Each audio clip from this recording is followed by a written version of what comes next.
ایک کامیاب اجتماع کا انعقاد کیا ہے اور یہ جدید دور کے تقاضوں سے ہم آہنگ ہے۔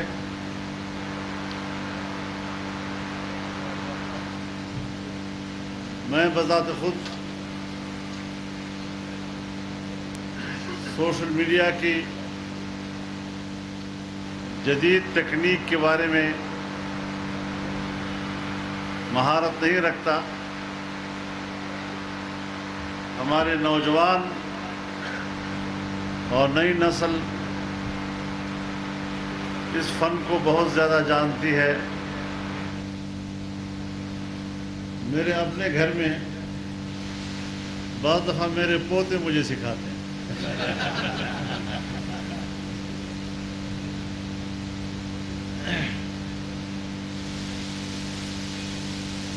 تو یقیناً اس حوالے سے جو آپ کا شغف ہے اور آپ کی دلچسپی ہے یہ قابل قدر ہے، قابل تعریف ہے، اور خدا کرے کہ آپ اس مشن کو کامیابی کے ساتھ آگے بڑھاتے جائیں۔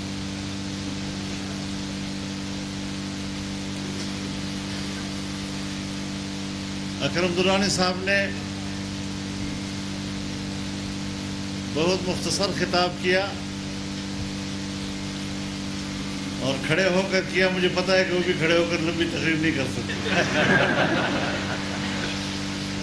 لیکن جوانی اپنے نام الاٹ کر دی۔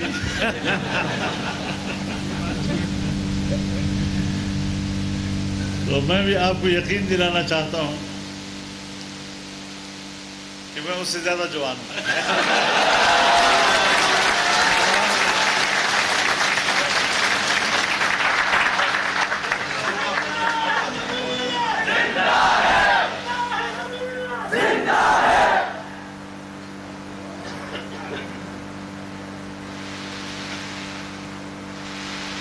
اس وقت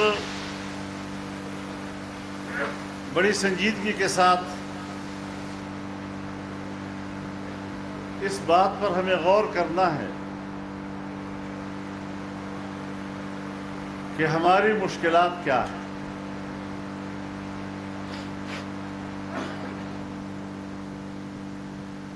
کچھ حقائق ہیں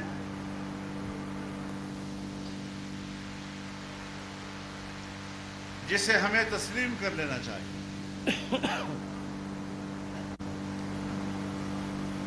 مریض اگر مرض کو تسلیم ہی نہیں کرتا، ڈاکٹر کو رجوع ہی نہیں کرتا، تو مرض بڑھتا جائے گا اور اس کا علاج نہیں ہو سکے گا۔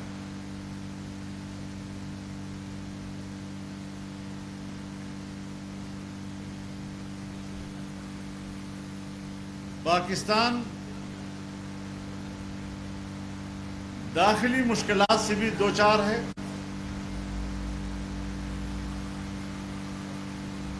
اور بیرونی خطرات سے بھی دوچار ہے۔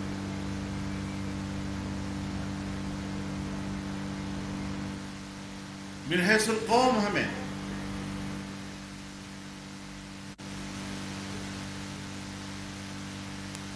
اپنے وطن کے لیے سوچنا پڑے گا۔ معاملات وقت کے ساتھ ساتھ گمبھیر ہوتے جا رہے ہیں۔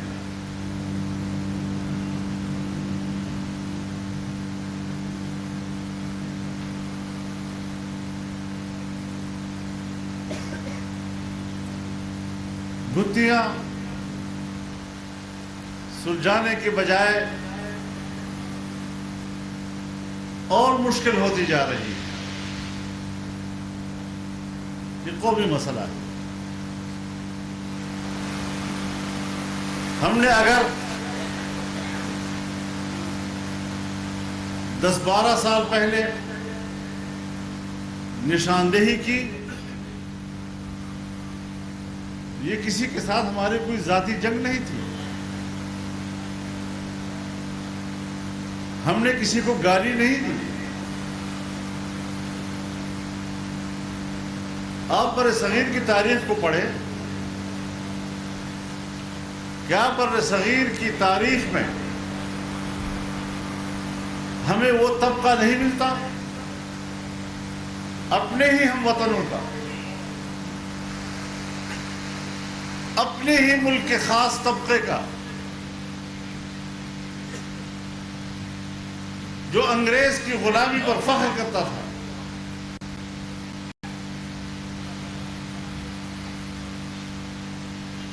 جو بر صغیر پر انگریز کے قبضے کو جائز سمجھتا تھا، اس کا وفادار تھا، اس کے بدلے میں مراعات وصول کرتا تھا، چاہے وہ جاگیرداروں کی صورت میں تھے، چاہے وہ کچھ بڑے بڑے درگاہوں کی صورت میں.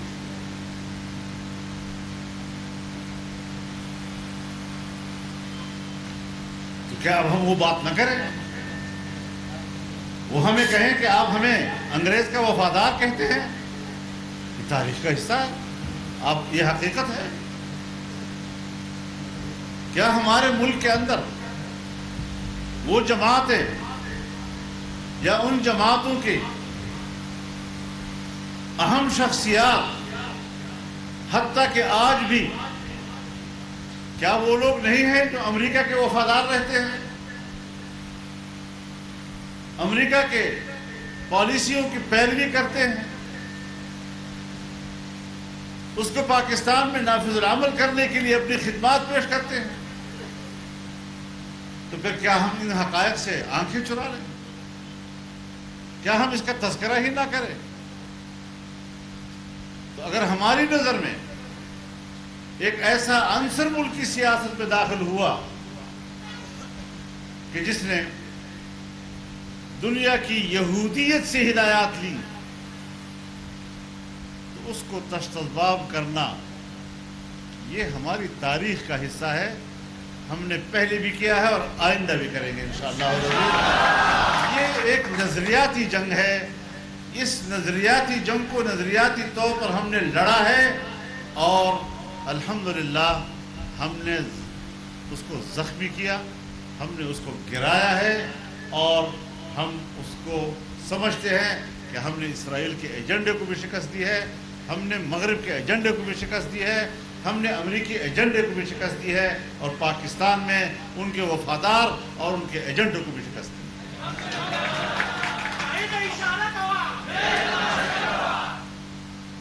یہ ایک نظریاتی جنگ ہے.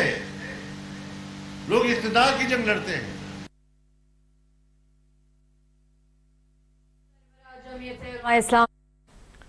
پشاور میں سربراہ جمعیت علماء اسلام فقہ مولانا فضل الرحمان کا تقریب سے خطاب. انہوں نے کہا کہ ہمیں سنجیدگی سے غور کرنا ہوگا، کچھ حقائق ہیں جو ہمیں تسلیم کرنا ہوگا. مولانا فضل الرحمان نے مزید کہا ہے کہ پاکستان داخلی مشکلات اور بیرونی خطرات سے دوچار ہے، ہمیں ان سب سے مل کر نمٹنے کی ضرورت ہے. معاملات وقت کے ساتھ ساتھ گمبھیر ہوتے جا رہے ہیں، ہمیں سنجیدگی سے غور کرنا ہوگا کہ ہماری مشکلات آخر ہے کیا. انہوں نے مزید کہا کچھ حقائق ہیں جو ہمیں تسلیم کرنا چاہیے. پشاور میں سربراہ جمعیت علماء اسلام فقہ مولانا فضل الرحمان کا تقریب سے خطاب.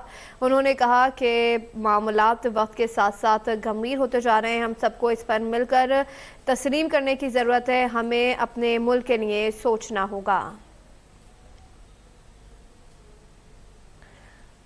ہمیں سنجیدگی سے غور کرنا ہوگا، کچھ حقائق ہیں جو ہمیں تسلیم کرنا چاہیے. ایسا کہنا تھا سربراہ جمعیت علماء اسلام فقہ مولانا فضل الرحمان کا.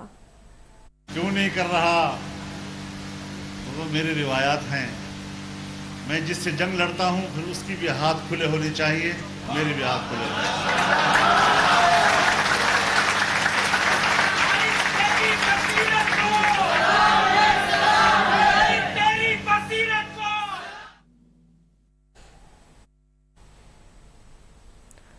پشاور میں سربراہ جمعیت علماء اسلام فے کے سربراہ مولانا فضل الرحمان تقریب سے خطاب کر رہے ہیں۔ ان کا کہنا ہے پاکستان داخلی اور بیرونی مشکلات کا متحمل ہے، معاملات وقت کے ساتھ ساتھ گھمبیر ہوتے جا رہے ہیں۔ چیز نہیں ہے کہ 10 سال 15 سال بالکل ایک ہی سطح پہ رہے، یہ اونچ نیچ رہتی ہے۔ مجموعی قومی پیداوار کی شرح بھی مختلف ہوتی رہتی ہے، لیکن آپ خود اندازہ لگائیں کہ 2017-18 کے بجٹ میں ہم نے مجموعی قومی پیداوار کی شرح 6 اور 6.5% کر، اور لوگ آئے بزام خیر بڑے دیانتدار، سب کو چور کہنے والے، بھیڑی چور،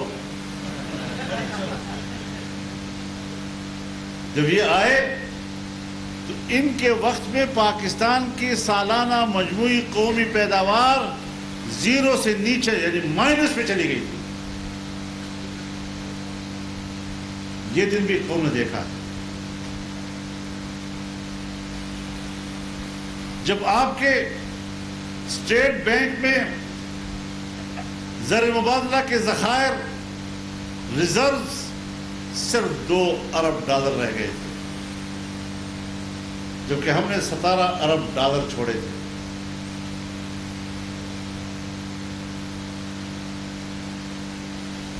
پوری دنیا کی معیشت میں پاکستان 24ویں نمبر پہ آ گیا تھا۔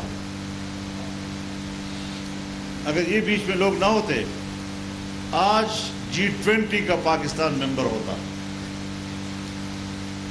ہمارے پڑوس میں ابھی G20 کا اجلاس ہوا ہے، پاکستان اس کا ممبر ہوتا وہاں شریک ہوا۔ لیکن ان 3.5 سالوں میں پاکستان دنیا کی معیشت کے 47ویں نمبر پہ چلا گیا۔ اچھل رہے ہیں، بات کو سمجھتے ہی نہیں ہے کہ ہم نے کیا کیا ہے اس ملک کے ساتھ۔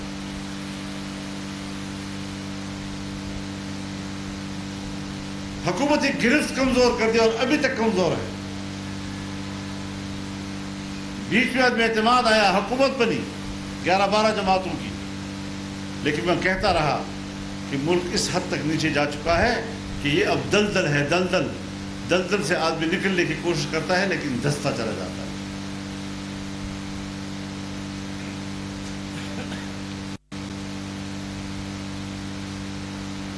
ہمارا صوبہ ہے، غربت اپنی جگہ پر ہے، مہنگائی اپنی جگہ پر ہے، لیکن بدامنی اور خوف کا کیا عالم ہے۔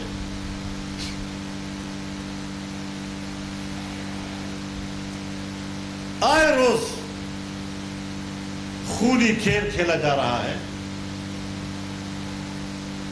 قبائلی علاقوں میں روزمرہ کے حساب سے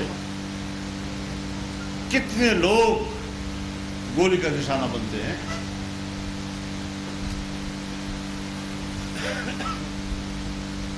جمعیت علماء اسلام پر کیوں حملے ہوئے؟ کس کے اشارے سے ہوئے؟ باجوڑ کا حادثہ کیوں درپیش ہوا؟ اور حادثے سے پہلے کوئی 1.5 سال کے اندر میرے 20 علماء کیوں شہید کیے گئے؟ اور اس کے بعد بھی سلسلہ جاری۔ مستونگ میں کبھی کسی زمانے میں مولانا عبدالغفور حیدری پہ حملہ ہوا، 26 ساتھی شہید ہوا، اور یہ ابھی حافظ حمداللہ پہ ہوا، اور ابھی عید میلاد تو پھر ہوا، 50-60 لوگ اس میں شہید ہو گئے۔ جہاں اس حد تک قتل و غارت گری ہو، جہاں اتنا زیادہ خون بہے، وہاں امن، وہاں سکون، وہاں اطمینان کا کیا سوال پیدا ہوتا ہے؟ کیسے وہاں کا شہری گھر سے نکلے گا اور اس اطمینان کے ساتھ کہ شام کو گھر واپس محفوظ آئے گا واپس؟